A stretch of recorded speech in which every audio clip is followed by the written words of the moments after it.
We are Group 16. Our group consists of Yu Mo Wang, Tori Prostein, Kyle Zanner, and Chao Ranjiao. Mr. Bates is a big sweetie and he is considering expanding into the chocolate business. What we need to solve is to help him to figure out whether or not enter into the chocolate business. There are 3 problems need to be solved. First, the cost of shipping, whether or not it will be greater than the cost of the product, so we need to take research into distribution. Second, what is the market exactly looked like, including the adequate demand, target customers, and key trends. Third, what are other companies' performances, and after knowing their performances, whether or not acquire an existing company or start their own line. There are 2 forms of distribution in the chocolate industry.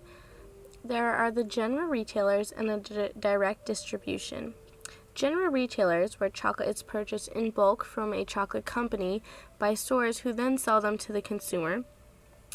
And this is the way that the companies that have the largest hold in the chocolate industry generally do their business.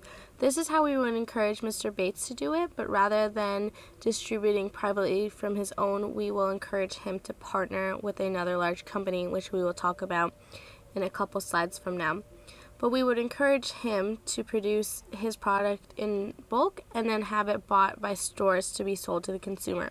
There's also direct distribution, where the consumer directly purchases the chocolate from a chocolate company by internet or other means, including buying from a small private store or just buying 1 or 2 chocolate bars in various ways.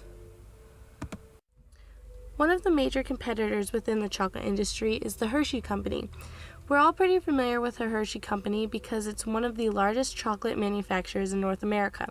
They do a really great job at having brand equity and making sure their brand is well known, and so that's why they are one of the largest known companies in North America for chocolate. They've consistently experienced revenue growth over the past 5 years. This is a reassurance for Mr. Bates that entering the chocolate industry is a smart move. It's a tangible example of a company who has experienced growth and it has projections to continue to grow within the chocolate industry. The Hershey's Company has 2 business units. There's the chocolate unit, which produces Hershey's chocolate, Reese's, Almond Joy, and York peppermint patties.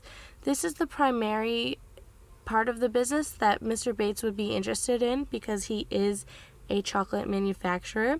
But another example that Hershey's has is the Brookside Foods, which is a Canadian confectionery company that Hershey acquired during 2011.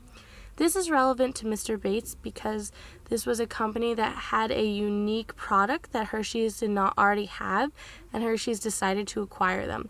So since we would suggest that Mr. Bates enter by being acquired by a larger company, which we'll talk about in a few slides from now, this is a great example of how to do that. Mr. Bates would need to create a product that is not already part of a line for one of the big competitors, and we'll talk about a couple more in a minute, and then market it well and have the larger company buy it to be a new asset that the company does not already have. Another major competitor in the market is Mars. Mars is the largest cocoa consumer in the world. The products of Mars are all in the chocolate market. Some of their main products are M&M's, Twix, Snickers, Dove, Milky Way, Mars, and Three Musketeers. Mars products are made in 21 different countries. Through marketing and new product development, Mars has increased revenue over the past 5 years. The last major competitor in the chocolate industry is Nestle. Nestle is one of the largest food manufacturers in the world. Their wide range of products cover several main business units. These main units are powdered and liquid beverages, water, milk products and ice cream, nutrition and healthcare, prepared dishes and cooking aids, confectionery, and pet care. In the chocolate industry, their major products are Nestle, 100 Grand, and Baby Ruth. While Nestle sales have been increasing, their revenue has been slowly decreasing over the past few years. Our group would suggest to Mr. Bates that he partner with one of the large, well-known companies to enter the market. We believe that partnering with one of these companies is the wisest way because there are large companies that dominate the market, and coming in as an outsider and trying to compete as a small business is very difficult. The chocolate industry is already very competitive, so we do believe that partnering is the best way. The Journal of Economic Geography says that there's only a handful of companies that dominate this market, and the handful of them, we've mentioned a few of them before, and that's who we would suggest that Mr. Bates get into business with. Partnering would eliminate the need to create a name and image for us. These big companies already have brand equity and already have their own marketing team and a lot of revenue to market new products. So partnering with them would allow us to not spend a lot of money towards that, but have the larger parent company do that. The Competing with 4 Times Fair Trade business model says that the capital demands of branding and marketing drive this concentration. So they say that the reason why the market is so concentrated between these large brands is because they have the means to market and make sure that their brand is out there. So this is why we think that partnering would allow us to not have to worry as much about creating a name and image for ourselves. In order to be acquired or partner with one of these companies, we would suggest that Mr. Bates find a product that is not already in the line of products that these big companies have.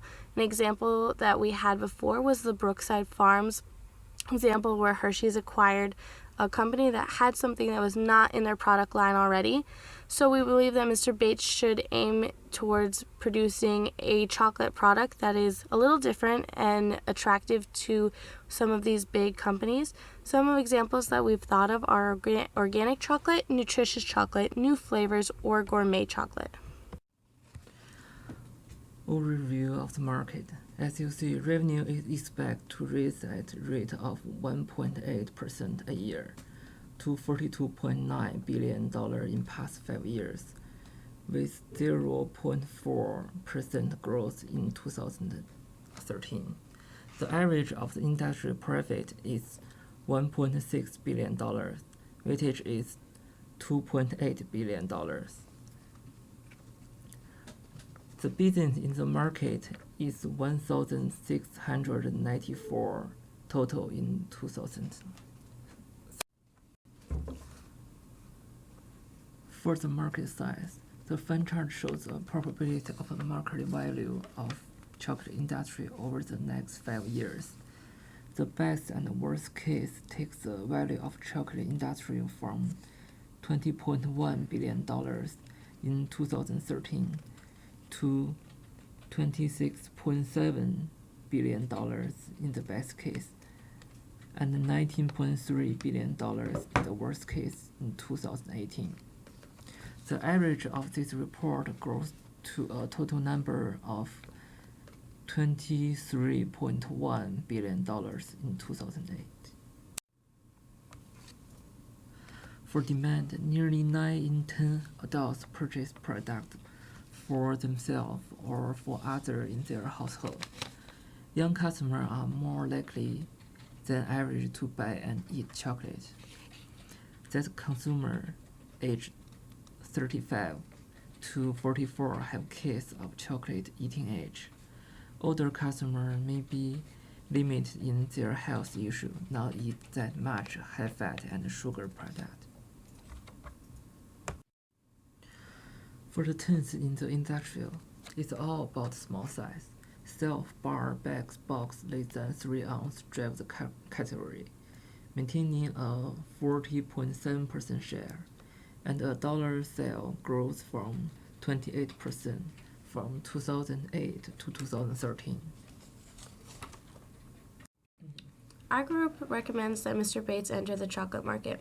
We believe that entering the chocolate market is a smart idea because the market is currently growing and prospering and is expected to continue to grow, as we've shown in others of our previous slides. We also would recommend that Mr. Bates sell to a larger, well-known company such as Hershey's or Mars or the other competitors that we've previously talked about throughout our PowerPoint. These large companies dominate the market and it's very competitive, so we believe that joining with them rather than trying to be a small company on their own is a better idea for Mr. Bates and more profitable. In order to be bought or acquired by one of these larger companies, we believe that Mr. Bates should create a unique candy that would enhance the line of a large company. We think an asset to these companies would be a unique candy such as nutritious chocolate bars or gourmet chocolate.